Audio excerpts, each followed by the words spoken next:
Hello, good morning सर्वांना. सुमन ननवरे व्लॉग्समध्ये तुमच्या सर्वांचं स्वागत आहे. अजूनही तुम्ही आमचं यूट्यूब चॅनल सबस्क्राईब केलं नसेल तर आत्ताच सबस्क्राईब करून घ्या. तर आज बाबा सकाळीच मार्केटमध्ये गेले होते भाजी वगैरे आणायला. आता तुम्हाला तर माहितीच आहे, उन्हाळा चालू झाला आहे म्हणल्यावर ऊन जास्त पडतं आणि त्यांना उन्हाचा खूप त्रास होता म्हणून ते लवकरच गेले. बाबा मार्केटला जातात तेव्हा आठवड्याभराच्या भाज्या एकदाच आणतात, म्हणजे परत टेन्शन राहत नाही ना. आणि मार्केटमध्ये छान फ्रेश भाज्या मिळतात, तर मी त्या वेगवेगळ्या करून ठेवत होते, म्हणजे नंतर आपल्याला पटकन घेता येतात. आमची बाकीची कामे पण आवरून झाली होती. आजकाल मला एक पण गोष्ट नीट लक्षात राहत नाही आहे. आज शेकाचा उपवास होता हे लक्षात आहे तोपर्यंत शाबू भिजत घातला आणि मग हे सगळं सामान पण व्यवस्थित आवरून ठेवलं. नंतर दोडके फ्रेश आणि छान दिसत होते म्हणून आई म्हणले की आज दोडक्याचीच भाजी करूया.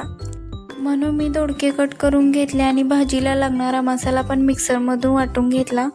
आणि एक महत्त्वाची गोष्ट म्हणजे आम्हाला गॅस सिलेंडर मिळाला आहे, म्हणून आज काही चुलीवर केलं नाही. चुलीवरचं जेवण जेवायला छान वाटतं, पण काळे झालेले भांडे घासायला नको वाटतात, बरोबर ना? असो, तर मी हे सगळं करेपर्यंत सुशांत झोपला होता आणि मधू सौमित्रसोबत हॉलमध्ये खेळत बसली होती.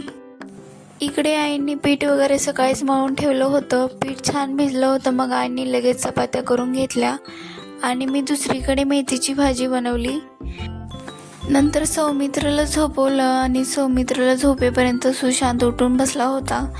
हे दोघं एकदम झोपल्यावर आणि मधू स्कूलला गेल्यावरच आमच्या घरात शांतता येते, नाहीतर आमच्या घरात नुसता गोंधळ चालू असतो या तिघांचा.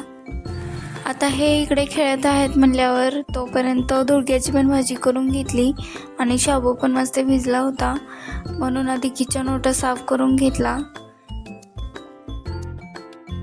आणि मग मिरच्या स्वच्छ निवडून धुवून मिक्सरमधून बारीक करून घेतल्या आणि नंतर बटाट्याचं साल पण काढून घेतलं आणि कट करून धुवून शाबू बनवून घेतला.